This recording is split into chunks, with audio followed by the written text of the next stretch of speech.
अऊज़ु बिल्लाहि मिनश्शैतानिर्रजीम बिस्मिल्लाहिर्रहमानिर्रहीम रब्बिश्रह ली सदरी वयस्सिर ली अमरी वहलुल उक़दतम मिन लिसानी यफ़क़हू क़ौली।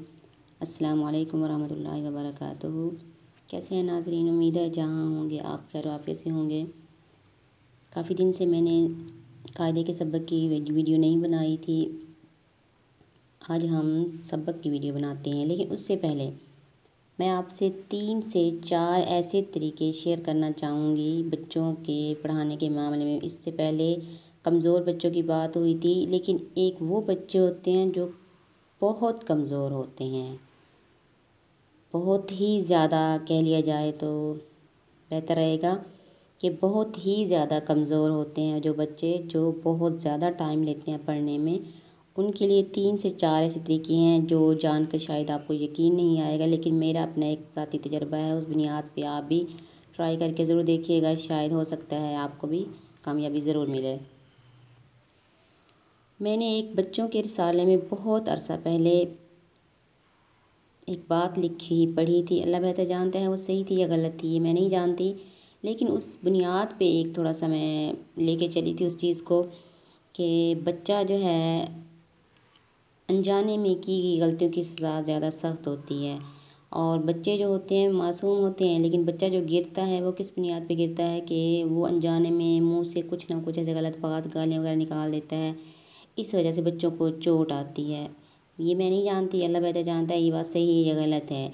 लेकिन पढ़ाने के दौरान मैंने ये इस बात पे आके एक चीज़ शुरू की थी कि जिस बच्चे का जो बहुत कम दिमाग बच्चे होते हैं और जो बहुत ज़्यादा शरारती होते हैं, और कुछ ऐसे होते हैं ज़ाहिरी हुलिये में ऐसे पागल से मालूम जैसे होते हैं, उनको बहुत ज़्यादा पागल ही कहा जाता है लोग समझते हैं, लेकिन वो इतने होते नहीं हैं। सिर्फ वो दिमागी उनकी कमज़ोरी और शरारतों की वजह से वो ज़्यादा मशहूर हो जाते हैं कि ये तो फारिग दिमाग बच्चे हैं, उनको छोड़ दिया जाता है। माँ बाप भी घर वाले सब ही उनको तवज्जो नहीं देते हैं।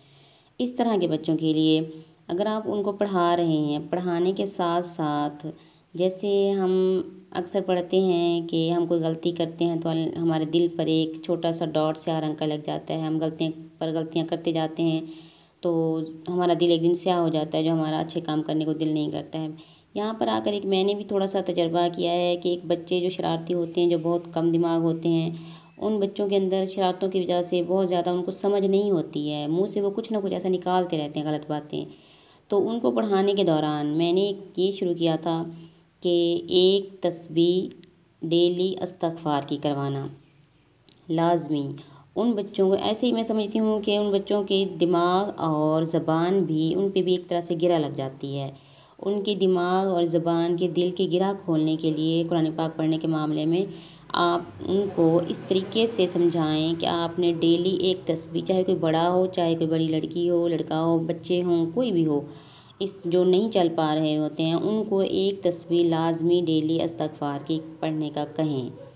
इस चीज़ को मैंने बहुत ज़्यादा नोट किया है कि उस बच्चे का अगर पढ़ने के दौरान दिल नहीं लग रहा है, या उसकी ज़बान साफ़ नहीं हो रही, या उसकी दिमाग की गिरा नहीं खुल रही है, तो साथ साथ ये तस्बीह पढ़ने से बहुत ज़्यादा फ़र्क पड़ता है। ये आप भी आज़मा के ज़रूर देखिएगा।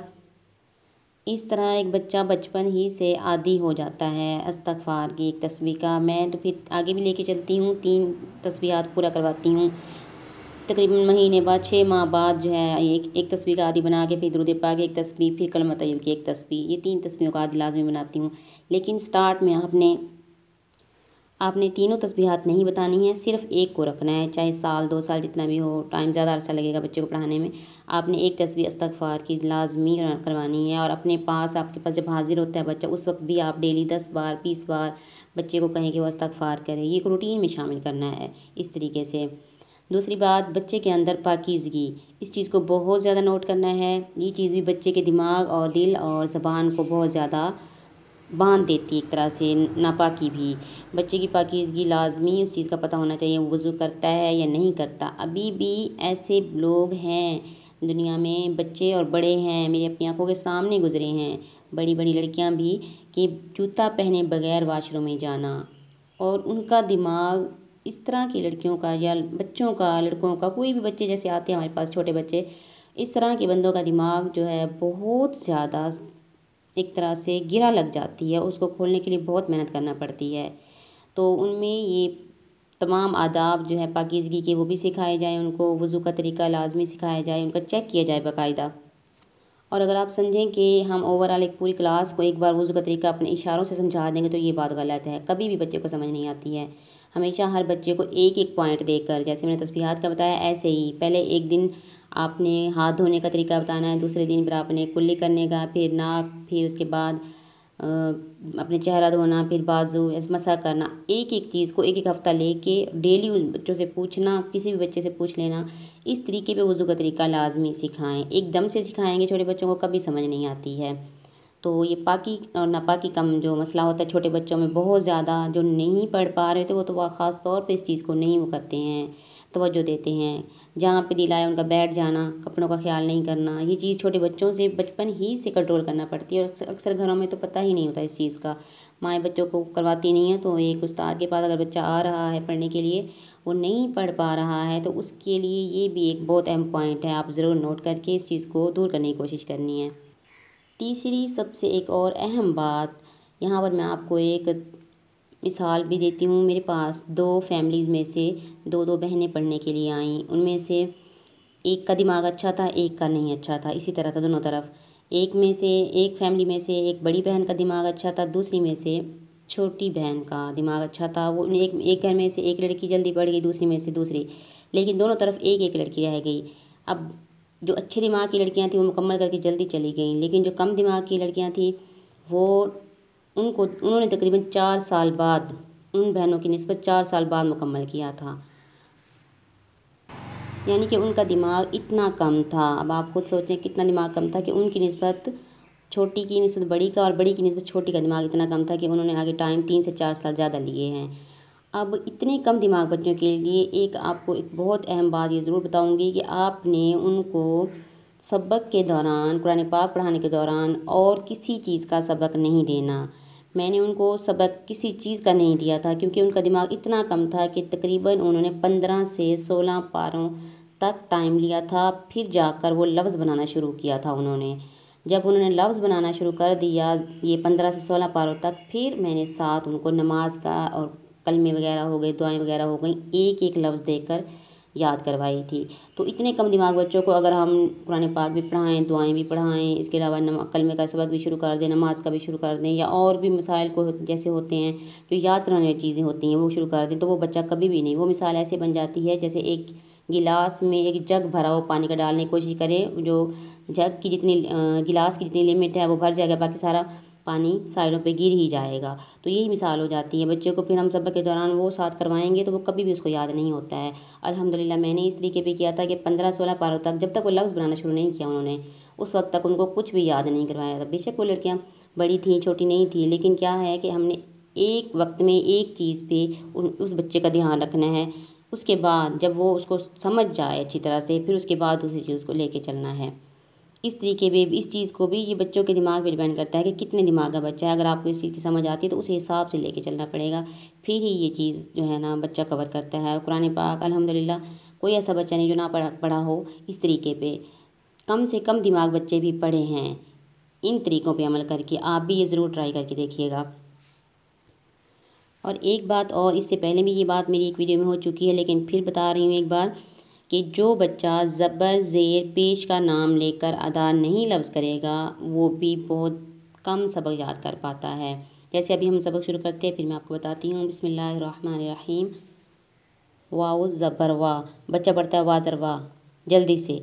लाम मीम ज़बर लम, अब ऐसे नहीं करेगा लाम मीम लम, ज़बर को छोड़ देगा। इस तरह के बच्चे भी बहुत तंग करते हैं, लेकिन उनको थोड़ी सी सज़ा देकर ही ये ज़बर की आदत बनवाई जाती है। और ठहराव के साथ आप पढ़ाएंगे और ठहराव के साथ ही सबक अगर आपको सुनाएगा बच्चा, तो वो बच्चा कभी नाकाम नहीं होता है। लेकिन जो बच्चा जल्दबाजी करता है, ज़बर का नाम लेने को एक ज़हमत समझता है, वो बच्चा जल्दी नहीं चलता है। ये भी एक आजमाई बात है। वाओ ज़बर वाह, लाम मीम ज़बर लम, वालम मीम, यहाँ पे मीम ज़बर माँ, अलिफ़ को छोड़ ही देते हैं बच्चे, तो मीम अलिफ़ या मीम अलिफ़ ज़र माँ ऐसे कर देना। ज़बर का नाम अदा ना करना। मीम अलिफ़ ज़बर मा, वलम मा, हमज़ा लाम ज़ेर इल, लाम ज़बर ला, यहाँ पे भी अलिफ छोड़ देते हैं। लाम अलिफ ज़बर ला, इल्ला। हमज़ा दाल ज़बर अद, दाल वाव पेश दू, अद्दू, दाल पेश दू। बच्चे ऐसे पढ़ते हैं अद्दू या दाल वाव पेश दू, हल्की से आवाज़ निकालते हैं। वाव मदा है तो अद्दू खींच के पढ़ना है। हा ता ज़बर हत, ता खड़ा ज़बर ता, हत्ता। और कमज़ोर बच्चों को हर लफ्ज़ पे बताना है कि यहाँ पर ये शद है, लफ्ज़ मिलान है। आखिरी पारे तक बताना पड़ता है, तब जाके उनको समझ आती है। हमज़ा को या से मिलाएंगे, शद है। हमज़ा या ज़ेर ई, यहाँ पे हमज़ा या ज़ेर ई खींच के पढ़ते हैं बच्चे, क्योंकि पीछे उन्होंने जज़म यही पढ़ा होता है। लेकिन यहाँ पे थोड़ा सा समझाना पड़ेगा और बाकायदा पेपर वर्क करना पड़ता है कि शद और जज़म और अल्फाज में फ़र्क कैसे करना है। हमज़ा या ज़ेर ई, या की आवाज़ निकालनी है। ई या अलिफ ज़बर या, ई या क्या ज़बर का, ई या का। हमारे यहाँ अक्सर ये पढ़ा जाता है ई या का, ये ई या का नहीं, ई या का ऐसे पढ़ा जाएगा लफ्ज़। नून ज़ा पेश नुज़, ज़ा ज़ेर ज़ी, नुज़्ज़ी, लाम ज़बर ला, नुज़्ज़िला।